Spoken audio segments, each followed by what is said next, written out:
हाय दोस्तों, कैसे हैं आप सभी का मेरे यूट्यूब चैनल प्रेम फ्री एजुकेशन पर स्वागत है। और आज से हम हिंदी ग्रामर में शुरू करने वाले हैं। इसका पहला चैप्टर वर्णमाला। और ये मेरे खुद के हाथ से बनाए हुए नोट्स हैं, क्योंकि मैंने अभी वर्ग 2 का प्री एग्ज़ाम दिया था हिंदी में। तो उसके पहले जो मैंने क्वेश्चन और अपना ये नोट्स बनाए थे, तो वही नोट्स मैं आपको पढ़ाने जा रहा हूँ और इसके वीडियो मैं यूट्यूब पे डालूँगा। और आप विश्वास मानिए कि मैंने जो भी इसमें नोट किया या जो भी इसमें लिखा हुआ है वही मेरे वर्ग 2 के प्री एग्ज़ाम में आया है। मेरे इन नोट्स के बाहर कुछ भी नहीं आया है। मेरा प्री वर्ग 2 का एग्ज़ाम क्वालिफाई है और सेकंड राउंड के लिए मैं इसी नोट्स से तैयारी कर रहा हूं। और मैं चाहता हूं कि आप भी इन नोट्सों से तैयारी करें और आप खुद देखेंगे कि जो कुछ भी आएगा इन्हीं नोट्स में से आएगा। इन नोट्स के अलावा और कहीं बाहर से नहीं आएगा। और अगर आपके पास कोई आपने नोट्स बनाए होंगे तो उनको और इनको आप एक नज़र मार के देख लेना कि आपके नोट्स और मेरे इन नोट्स में क्या अंतर है, इसमें क्या क्या एक्स्ट्रा है। तो विश्वास के साथ पढ़िए। और मैं आपको वर्णमाला है इस तरीके से पढ़ाऊँगा कि आपको बहुत आसानी से समझ में आ जाएगी और एक एक कॉन्सेप्ट क्लियर हो जाएगा। और मैं इसमें बारीक से बारीक चीज़ भी आपको पढ़ाऊँगा जो एग्ज़ाम में पूछी जाती है और आपको समझ में नहीं आती कि ये चीज़ कहाँ से आ गई, क्वेश्चन कहाँ से आ गया है, किस चैप्टर का है। तो आपके सारे डाउट मैं क्लियर कर दूँगा। तो आप विश्वास के साथ पढ़िए। तो अब मैं शुरू करने वाला हूँ। आप देखिए, तो छोटे से छोटे क्वेश्चन और छोटे से छोटा कॉन्सेप्ट भी मैं इसमें पढ़ाऊँगा। ठीक है दोस्तों, तो मैं शुरू करता हूँ। तो इसका सबसे पहले जो रहता है मात्रा। तो स्वरों के वे चिन्ह जो व्यंजनों के साथ तथा व्यंजनों के अंत में प्रयोग में लाए जाते हैं मात्रा कहते हैं। तो मात्रा क्या होती है? मात्रा वो होती है स्वरों के वे चिन्ह है। जो मात्रा होती है स्वरों के चिन्ह हैं, वो जो व्यंजनों के साथ भी आते हैं और व्यंजनों के अंत में भी आते हैं प्रयोग में, तो उन्हें मात्रा कहते हैं।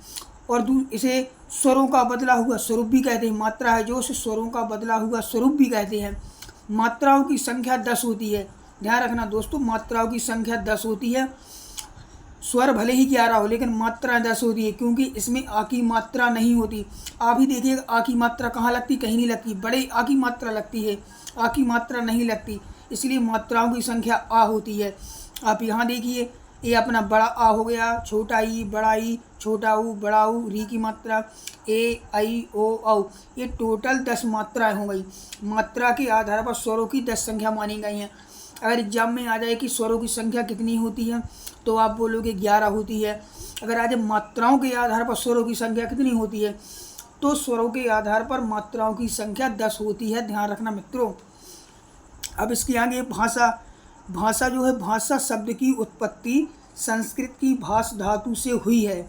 जो अपनी भाषा है इसकी उत्पत्ति संस्कृत की भाष धातु से हुई है, जिसका अर्थ है व्यक्त वाणी, बोलना या कहना। तो भाषा का मतलब होता है बोलना या अपन जो कहना चाहते हैं उसको व्यक्त करना। तो वही है कि भाषा शब्द की उत्पत्ति संस्कृत की भाष धातु से हुई है। सबसे पहला तो ये ध्यान रखना कि संस्कृत की भाष धातु है, उससे हुई है इसकी उत्पत्ति, और जिसका अर्थ होता है व्यक्तवाणी, बोलना, कहना। इसके बाद आता है 12 खड़ी। 12 खड़ी मतलब अपनी वो अपन ने पढ़ा है ना, कक्का, कुक्कू, के कई, को कऊ, तो वो खड़ी, जैसे पर खड़ी बोलते खड़ी, वो है 12 खड़ी। तो 12 खड़ी जो होती है ये 12 होती हैं। अब देखिए, ये अपना बड़ा की मात्रा, छोटी की मात्रा, बड़ी की मात्रा, छोटा ऊ, बड़ा ऊ, ए, आई, ओ, औ, प्लस में छोटा भी उसमें काउंट होता है, जैसे का, फिर बड़ा का, अम की मात्रा भी आती, आ की मात्रा। तो 12 खड़ी जो होती हैं वो 12 होती हैं, और मात्राएँ होती हैं वो केवल 10 ही होती हैं। तो अब ध्यान रख, कन्फ्यूज मत होना कि मात्राएँ 10 होती हैं और 12 खड़ी 12 होती हैं। यहाँ देखिए, अब का, बड़ा का में छोटी की, का में बड़ी की, छोटा कू, बड़ा कू, के, कई, को, कऊ, कम, कहा। तो ये मात्राएँ करो तो मात्राएँ होती हैं 10 और 12 खड़ी होती है 12। 12 खड़ी की संख्या 12 होती है। ध्यान रखना, आप कन्फ्यूजन नहीं होना कि मात्राओं की संख्या 10 होती है और 12 खड़ी में 12 होती हैं। अब इसके बाद देखिए व्याकरण। तो व्याकरण जो है, व्याकरण एक ऐसा शास्त्र है जो किसी भाषा को शुद्ध रूप से सुनना, लिखना एवं बोलना सिखाता है।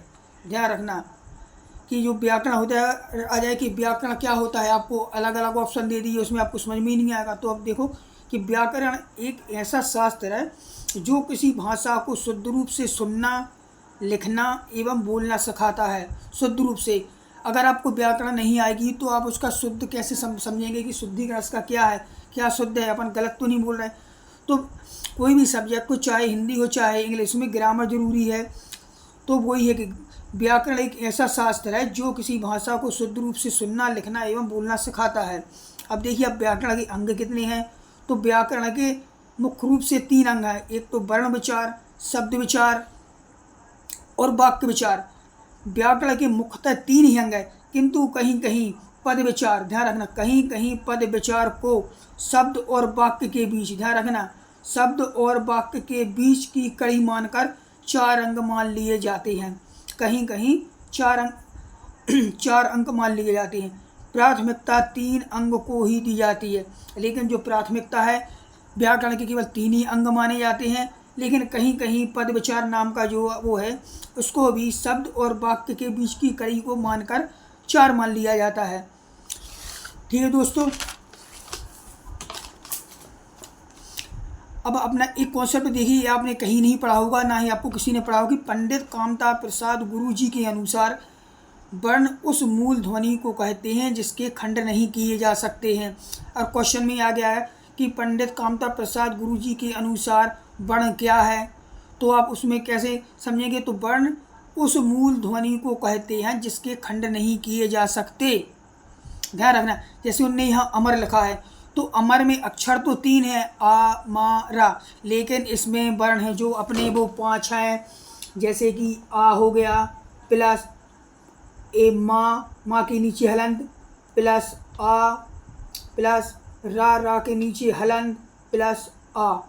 तो ये अपने वर्ण है जो 5 हो गए, 1 2 3 4 5, लेकिन इसमें अक्षर 3 ही है। तो ध्यान रखना कि पंडित कामता प्रसाद गुरु के अनुसार वर्ण उस मूल ध्वनि को कहते हैं जिसके खंड नहीं किए जा सकते हैं। अब वर्ण क्या होता है, तो भाषा की वह सबसे छोटी इकाई जिसके और अधिक सार्थक टुकड़े या भाग नहीं किए जा सकते हैं, वर्ण कहलाता है। मतलब भाषा की वह सबसे छोटी से छोटी, मतलब उससे छोटी कोई होती नहीं है जिसके और अधिक सार्थक टुकड़े नहीं किए जा सकते, वर्ण कहलाता है। जैसे रजत है, तो इसमें आप देखिए अक्षर तो 3 है, रा है, जा है, ता है, लेकिन इसमें अगर अपन ढूंढेंगे तो वर्ण कितने हैं, तो वर्ण इसमें 6 निकलेंगे। जैसे रा, तो रा को हलंत के अनुसार लिखा, फिर प्लस में इसके हलंत किया तो आ, फिर जा है तो इसको हलंत लगाएंगे, फिर आ, फिर ता में हलंत लगाएंगे, फिर प्लस आ। तो इसमें वर्ण 6 हैं और अक्षर 3 हैं। 3 अक्षर हैं पर वर्ण 6 हैं, ध्यान रखना। अब वर्ण भाषा की सबसे छोटी लिखित इकाई होता है। जो वर्ण होता है भाषा की सबसे छोटी लिखित इकाई होता है। जैसे रा, इसे हलंत कहते हैं, ध्यान रखना, इसे हलंत कहते हैं। यह वर्ण को आधा कर देता है। अगर किसी वर्ण के नीचे इस तरह की रेख लगा दी जाती है तो उसमें आधा वर्ण माना जाता है। अब ध्वनि देखिए, अब मैं इसमें आपको ऐसे ऐसे कॉन्सेप्ट बताऊंगा कि आपने कहीं नहीं पढ़े होंगे, और अगर आप इनको पढ़ लेंगे तो आपका सारे कॉन्सेप्ट और सारी जो परेशानी है सभी दूर हो जाएंगी। अब यहाँ ध्वनि अक्षर देखिए, ध्वनि एवं ध्वनियों का ऐसा समूह जिसे सांस एक झटके में उच्चारित किया जा सकता है अक्षर कहलाता है। ध्वनि अक्षर, ध्वनि एवं ध्वनियों का ऐसा समूह जिसे सांस के एक झटके में उच्चारित किया जा सकता है अक्षर कहलाता है। यह भाषा की सबसे छोटी मौखिक इकाई है। जो अक्षर या ध्वनि होती है वो है ना भाषा की सबसे छोटी मौखिक इकाई है। ये अपने ऊपर पढ़ा था पर लिखित इकाई है, और ये अपना ध्वनि अक्षर है, ये अपनी मौखिक इकाई है। ध्यान रखना, भूल इसको आप कन्फ्यूज नहीं होना कि जो वर्ण है वो लिखित इकाई है और ध्वनि अक्षर है वो मौखिक इकाई है। जो वर्ण अंत तक नष्ट ना हो वह अक्षर कहलाता है। ध्यान रखना, जो वर्ण अंत तक नष्ट ना हो वह अक्षर कहलाता है। अक्षर या ध्वनि भाषा की सबसे छोटी मौखिक इकाई है। चलो इसके आगे देखते हैं वर्ण या अक्षर में अंतर क्या है। तो देखिए, अक्षर या ध्वनि भाषा का मौखिक रूप है। ये अपन ने अभी देखा ना कि अक्षर है जो मौखिक है, अक्षर या ध्वनि भाषा का मौखिक रूप है। यदि इसे लिख दिया जाए तो यह वर्ण कहलाएगा। अभी यह मौखिक है, अगर आप इसको लिख देंगे तो यह वर्ण बन जाएगा। और दूसरा कॉन्सेप्ट, अक्षर संयुक्त रूप से बोला जाता है। अक्षर जो रहेगा वो संयुक्त रूप से बोला, जैसे का है तो उसमें का हलंत आ लिखेगा। और अगर अपन उसको लिख रहे हैं अगर किंतु वर्ण पृथक रूप से लिखा जा सकता है। अगर अपन कुछ लिखेंगे तो उसके नीचे हलंत लगा के उसके आगे की मात्रा लिखेंगे। तो आप इनको ध्यान से लिखिए और आप इनके नोट्स ही बनाते चलिए, क्योंकि ऐसे नोट्स आपको कहीं नहीं मिलेंगे। जो नोट्स मैंने बनाए हैं ऐसे नोट्स आपको कहीं नहीं मिलेंगे। अब वर्णों की संख्या, मानक या सर्वमान्य रूप से वर्णों की संख्या 52 है। अब जो वर्णों की संख्या है, मानक मतलब जो सभी मानते हैं या माना जाता है, सर्वमान्य रूप से वर्णों की संख्या 52 है।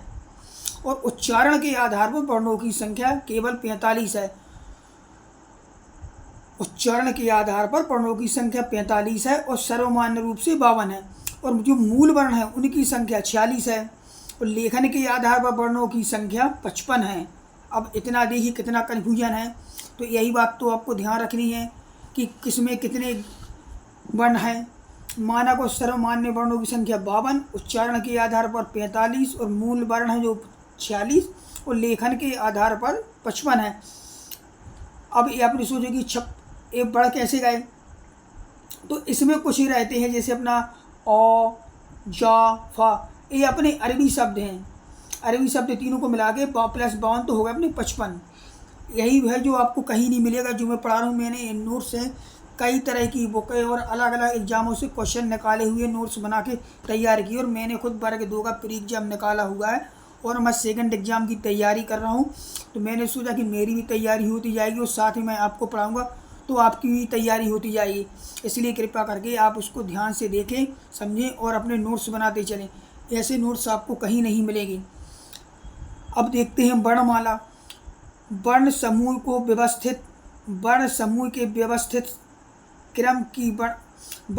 के व्यवस्थित क्रम को वर्णमाला कहते हैं। जो वर्णों का व्यवस्थित क्रम होता है उसी को वर्णमाला कहते हैं। हिंदी वर्णमाला में लेखन के आधार पर वर्णों की कुल संख्या 52 होती है।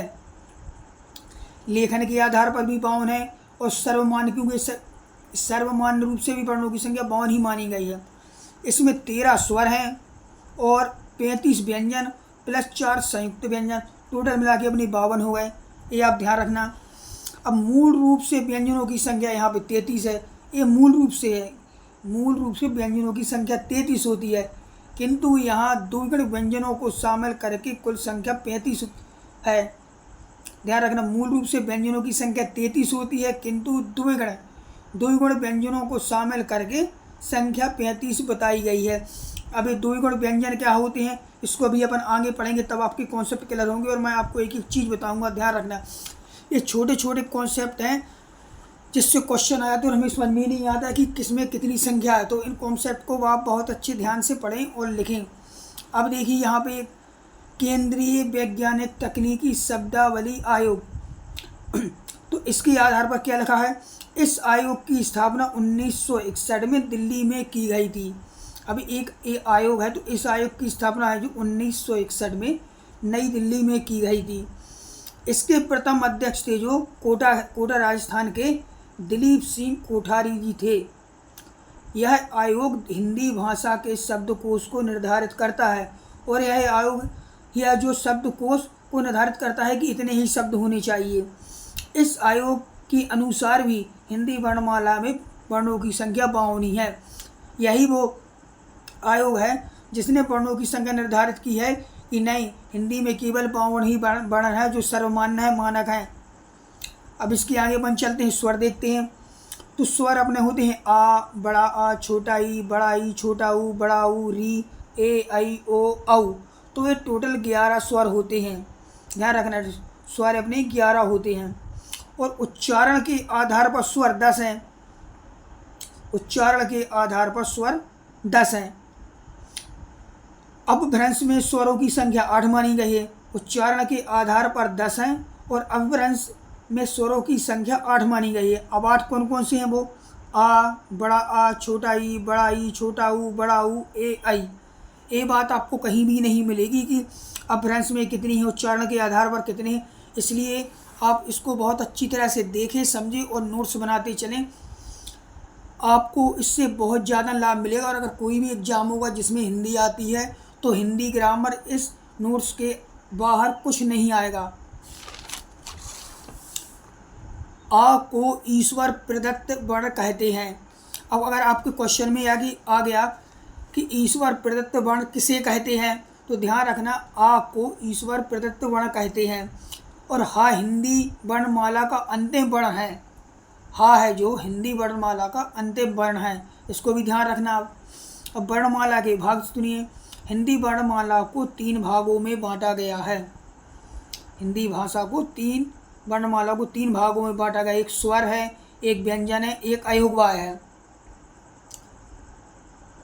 ये अपना आप देख लेना। और कि हिंदी वर्णमाला को 3 भागों में बांटा गया है। राजभाषा आयोग की आधिकारिक साइट पे भी इतना ही लिखा हुआ है, इतना ही दिया गया। जो राजभाषा है उसकी आधिकारिक साइट पे, ये कोई वो मिथ्या झूठा कुछ नहीं है, ध्यान रखना। इसलिए मैंने एक कॉन्सेप्ट लिखा है कहाँ से लिया गया है। हिंदी वर्णमाला को मुख्यतः 2 भागों में बांटा गया है, एक तो स्वर और एक व्यंजन।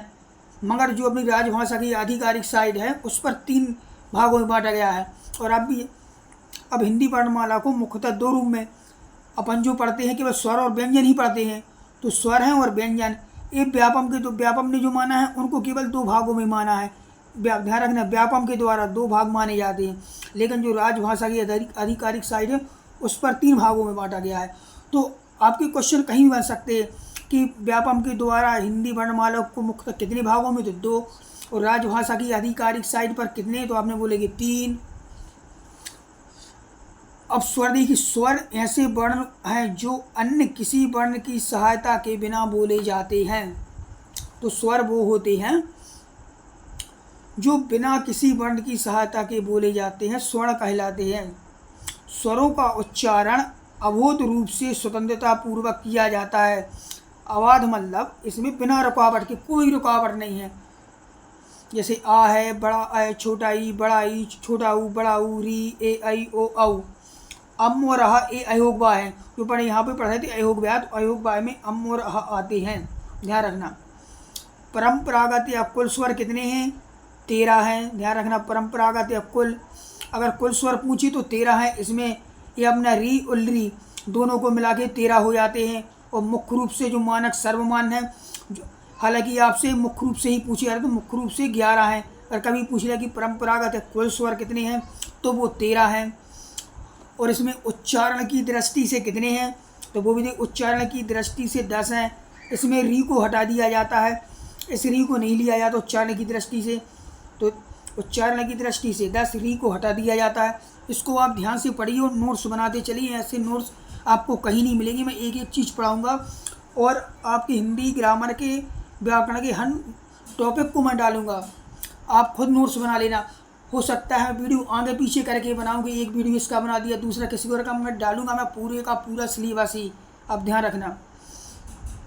अब मात्रा के आधार पर स्वरों की संख्या 10 होती है, क्योंकि इसमें आ की मात्रा नहीं होती। ध्यान रखना, मात्रा के आधार पर स्वर 10, क्योंकि आ की मात्रा तो होती ही नहीं है। ध्यान रखना, इसमें आ की मात्रा नहीं होती है। तथा इसमें री की मात्रा को लिया जाता है, उच्चारण में री को हटा दिया जाता है। और जो अपना है इसमें मात्रा के आधार पर इसमें आ की मात्रा नहीं होती है, उच्चारण में री को हटा दिया जाता है और मात्रा में आ को हटा दिया जाता है। ध्यान रखना।